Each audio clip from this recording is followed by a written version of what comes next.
guys, ngayon po ay gagawa po tayo ng simpleng merienda. Ayan po, may hawak po akong dalawang itlog at isang mayonnaise. Yes, baka naman. Tapos hindi mawawala ang sliced bread. Goods. So ayan na nga po, pinapakuluan ko na po ang itlog ng mga 7 to 8 minutes. A few moments later. At ayan, naluto na po ang ating itlog, kaya hahanguin na natin. At dahil naluto na po ang ating itlog, kaya simulan na natin. Buksan na natin.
One hour later. At dahil po kulang po tayo sa gamit, kaya ganyan po ang aking ginawa. Minanumano ko na lang po na i-mash yung egg para maging tuyo po yung white niya. Ganyan po, i-mash-mash lang po.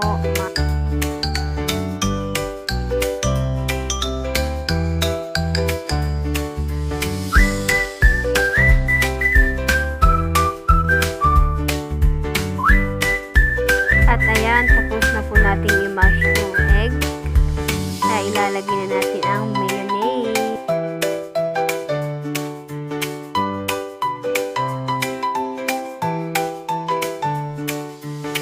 At ayan po, naglalagay na po ako ng mayonnaise. At pagkatapos na po natin lagay ng mayonnaise, ihalo po natin ito ng maayos.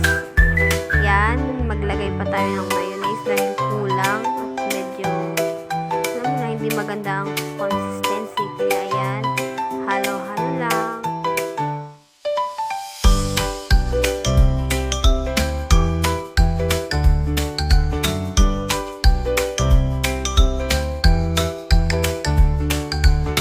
Next naman po ay ang white sugar. Maglalagay po tayo ng white sugar dahil medyo kulang po ito sa tamis.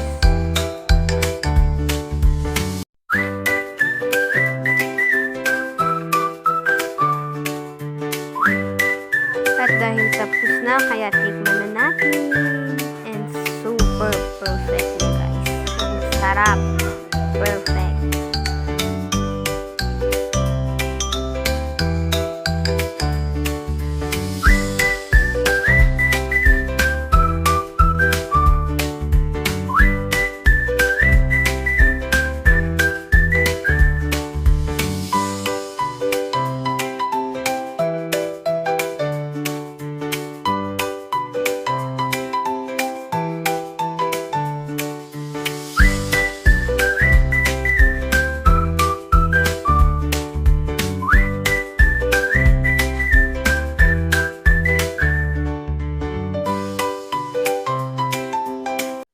few moments later.